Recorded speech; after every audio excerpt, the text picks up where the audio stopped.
aleluya, para siempre eres la luz. El Señor esté con ustedes. Y con su espíritu. Evangelio de nuestro Señor Jesucristo, según San Mateo.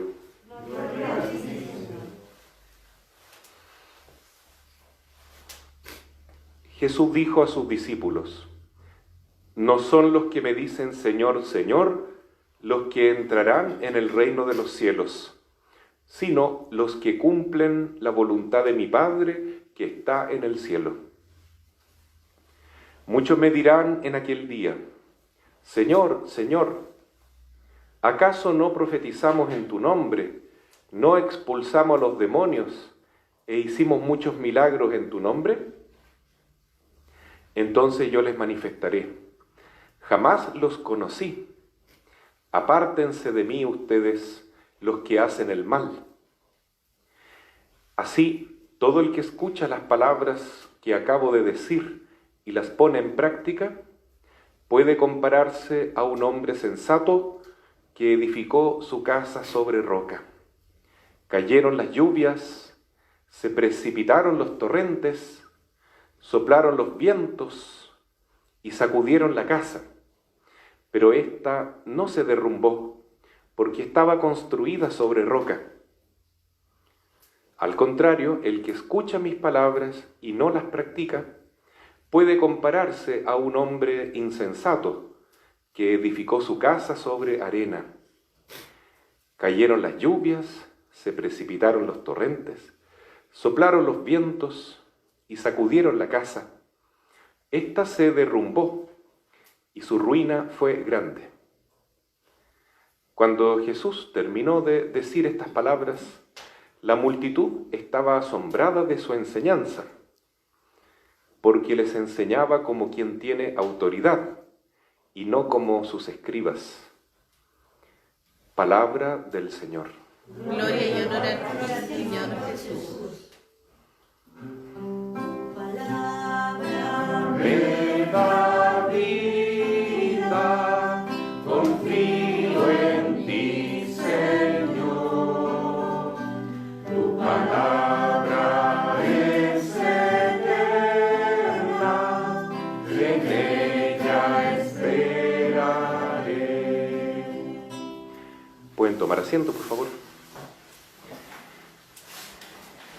Queridos hermanos, seguimos avanzando con esta larga catequesis que Jesús realiza después de proclamar las bienaventuranzas, que ocupa varios capítulos del Evangelio de Mateo. Comienza en el capítulo 5, pero ya vamos en la mitad del capítulo 7.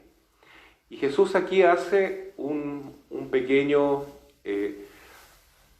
pequeña parada en este decurso para hacernos meditar sobre todo lo que Él ha dicho antes, ¿no? Para que no nos enredemos, hace como un resumen. La importancia que tiene lo que Él está enseñando es tan fundamental en la vida que aquí está el éxito o el fracaso de nuestra vida religiosa y de nuestra vida cristiana y nada menos que nuestra salvación eterna también. ¿Por qué? Porque es realmente un fracaso que uno construya una casa y después viene la tempestad y la casa se cae. ¿Vamos a culpar a Dios porque se cae la casa? ¿Vamos a echarle la culpa a los vecinos? ¿A quién le vamos a echar la culpa? Si nosotros construimos la casa sobre arena, no tuvimos previsión, prudencia, ni siquiera sabiduría humana para darnos cuenta, esto no va a ser bueno cuando haya dificultades, ¿no? Construir sobre arena, sin fundamento, realmente es, como se dice, pan para hoy, hambre para mañana. Viene la tempestad, sopla el viento, viene la lluvia y se cae la casa. Imagínense qué terrible, que en medio de esa tempestad nos quedamos sin nada. Distinto es un accidente, un incendio. Uno comprende eso y solidarizamos cuando ocurre una tragedia de esa naturaleza, pero Aquí Jesús dice, la persona construyó sobre arena, habiendo podido construir sobre roca, con un suelo firme que sostenga la casa, que la fortalezca para el tiempo de la prueba, ¿no es cierto?, de la tormenta, del viento. Mucha gente se ha visto sacudida existencialmente con esta pandemia, ¿no?, con esta crisis que estamos viviendo en todo orden de cosas, que ya desde octubre del año pasado nos viene agitando en nuestro país por lo menos, y a nivel mundial desde comienzo de año con la pandemia. Y ahí estamos los chilenos, ¿no es cierto?, y todos los que viven en este país, con esta situación de que estamos sacudidos durante tanto tiempo. Estamos en una tormenta. Y esto, hermanos, no se ve que va a terminar luego, porque aun cuando acabe, supongamos que venga una vacuna y acabe la pandemia, va a existir la problemática social, ¿no es cierto?, la problemática económica, cuánta gente que ha perdido todo, ¿no es cierto?, con estos problemas sociales o los problemas económicos. ¿Y qué vamos a hacer, no? Estamos muy, muy sacudidos. Hay gente que se ha acercado y pregunta ahí, ¿dónde está la iglesia? ¿Por qué la iglesia no se manifiesta? ¿Por qué no dice una palabra? ¿Por qué no da una enseñanza? ¿Por qué está tan callada la iglesia, no? El otro día veía también un artículo de un señor que es ateo, o sea, así se ha proclamado, que no cree en Dios, o que no está seguro si existe, agnóstico al menos, y decía, y bueno, y ahora echamos de menos a la iglesia, decía. Yo no sé si lo decía en tono de burla, o si lo decía de corazón. ¿Dónde está el apoyo de las autoridades de la iglesia que nos muestren un camino en esta oscuridad que estamos viviendo, ¿no?, en este miedo, en esta incerteza, en esta incertidumbre total? ¿Dónde está la autoridad de la iglesia que nos da una palabra de fe, decía, de esperanza? Echamos de menos eso. Pero bueno, a lo mejor es una persona que no ha construido sobre roca su vida, ¿no? Porque recurrir a Dios cuando cuesta, es fácil. Claro, es como la última cartita que tenemos debajo de la manga. Pero sin duda que mucha gente que ha vivido su fe con humildad, en silencio, que ha hecho el bien, ahora se ve con la ventaja de que esa fe lo está ayudando a salir adelante. Y la fe se ha fortalecido, hermanos, en muchas familias, en muchas personas que en esta dificultad han aprendido a confiar más aún en Dios, han profundizado su fe en Dios. Entonces la casa se ha afirmado más con la tormenta.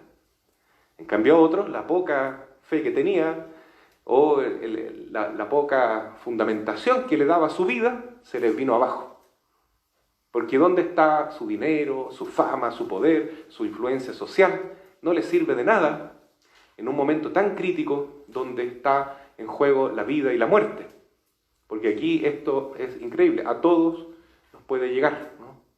Cualquier persona, sobre todo, claro, la gente de más edad, los que tienen algún problema físico, con más razón tienen que cuidarse, ¿no? Pero aquí el virus lo puede tomar a uno y uno puede quedar despachado y se acaba esta vida. Entonces, todo el mundo está enfrentado con esta pregunta, ¿no? ¿Será que está cercano el fin? Y eso nos hace tambalear y nos hace pensar, ¿cómo ha sido mi vida? ¿He construido sobre roca? ¿Estoy con las maletas preparadas si el Señor nos llama? Es una pregunta fundamental, ¿no es cierto? Y el Señor nos invita entonces a construir sobre roca de esta manera. Nos dice, el que escuche mi palabra y la ponga en práctica, ese está construyendo sobre roca. Ese tiene su vida con fundamento. En cambio, el que dice, yo creo, yo confío en Dios, pero no hace la voluntad de mi Padre, ese está construyendo sobre arena. No sirve de nada. Inclusive, dice Jesús, que muchas personas se acerquen a Cristo después de esta vida o el día de la resurrección y le dirán, pero Señor, si nosotros profetizamos en tu nombre, hicimos milagros en tu nombre, aquí se refiere a las personas más religiosas, incluso expulsamos demonios en tu nombre, y Jesús les dirá, no los conozco, porque no basta decir soy cristiano, yo amo a Dios. Palabras sobran. Lo que importa son los hechos. Hechos concretos, las obras. Eso es lo que importa. Voy a contar una historia de dos hermanos que nos ayuda a entender esto. Estos eran dos hermanos que eran muy peleadores, que se trataban medio mal, pero se querían mucho. Y trabajaban juntos en el campo. Entonces ellos trabajaban en el terreno, ¿no es cierto?, que le había dejado su padre, y lo compartían. Y después, cuando vino la cosecha, pelearon harto, ¿no es cierto?, porque uno tenía una idea, otro tenía otra, pero finalmente lograron salir adelante, ¿no? Y se hizo la cosecha y llenaron el granero de trigo. Entonces sucedió que en la noche un hermano pensó, yo creo que a mi hermano le va a hacer falta un poco más de trigo, porque él tiene su señora, tiene 4 hijos, y yo en cambio soy soltero. Él necesita más que yo. Así que agarró unas bolsas de trigo en medio de la noche y se las llevó al granero del hermano. Entonces, y así, lo hizo varias veces, ¿no? Y el hermano, sin saber lo que estaba haciendo el otro dijo, yo tengo mi señora, tengo mis hijos. En cambio, mi hermano soltero, quién sabe, él necesita más que yo. Y hizo lo mismo. Entonces agarró el trigo de su granero y se lo llevaba al otro. Y en una de esas vueltas, en medio de la noche, se encontraron los dos cargando. ¿Y tú qué haces? No, te llevo a ti porque tú necesitas más que yo. No, yo creo que tú necesitas más que yo. Y ahí comenzaron a pelear por eso. Pero en el fondo era un gesto de amor que tenían esos hermanos, se querían mucho. La pregunta es, esos hermanos que a veces eran bruscos, a veces se trataban con dureza, ¿qué importa ahí? ¿Las palabras o los hechos? Los hechos, ¿no es cierto? Porque ellos con sus obras estaban mostrando un tremendo amor recíproco. Se querían mucho esos hermanos. Y entonces al final se murieron de la risa y en ese lugar donde habían tenido esa discusión, decidieron construir una capillita. Construyeron una capilla para darle gracias a Dios. Por eso hoy estamos celebrando una misa para dar gracias al Señor por todo lo que nos ha dado. Y agradecerle porque esa cosecha, esa vida que tenemos, la familia, el amor que tenemos como hermanos, como comunidad, es un don de Dios. Entonces hay que darle gracias a Dios. Y el que es agradecido con Dios recibe mucho más bendición todavía. Entonces yo creo que eso es lo que hoy el Señor nos está enseñando, ¿no? No el que diga, Señor, Señor, ¿no? No solamente alabarlo, eso es importante, pero hoy el Señor quiere obras concretas, que realmente no le digamos a una persona que se acerca a nosotros, mira, voy a rezar por ti, pero ándate luego porque estoy ocupado. No, algo tenemos que darle a esa persona que hemos encontrado y no dejarla irse con las manos vacías. No estoy hablando solo de lo material, ¿no? Ustedes entienden que todos necesitamos un apoyo en estos tiempos y ayudar al prójimo es lo que el Señor nos está pidiendo. Eso es todo.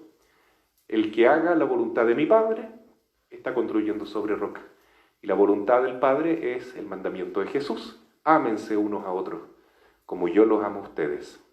Entonces, en estos tiempos difíciles, ¿cómo podemos superar el miedo, la angustia? Bueno, confiemos en Dios. Ese es el primer paso. Eso es construir sobre roca. Dejemos el miedo de lado y digamos, el Señor está conmigo, el Señor me cuida, el Señor es mi pastor. Y en segundo lugar, dejemos de pensar en nosotros mismos y veamos cómo podemos ayudar a nuestro prójimo, especialmente a los más necesitados. Y insisto, hay obras de caridad que no son solamente materiales. Siempre que hablamos de caridad pensamos en lo material, que es muy importante, la base. Pero también la gente, los hermanos, la comunidad, cuenta con necesidades espirituales o afectivas o de amistad. O simplemente que lo escuchen a uno. Entonces, pidamos hoy al Señor que nos ayude a tener ese corazón grande para confiar de verdad, pero no solamente de la boca para afuera, sino demostrarlo con obras. Así sea. Amén. Vamos a pedir hoy por nuestros hermanos enfermos, especialmente Alicia Cortés, Juan Benavides, Alex Cabrera, Pedro Monsalves, José Triviños, Dylan Torres, Nadia Villarroel, Lidia González, Teolinda Lienlaf, José Rubén Díaz, Juan Bautista, José Arsenio, Pamela Sarmiento,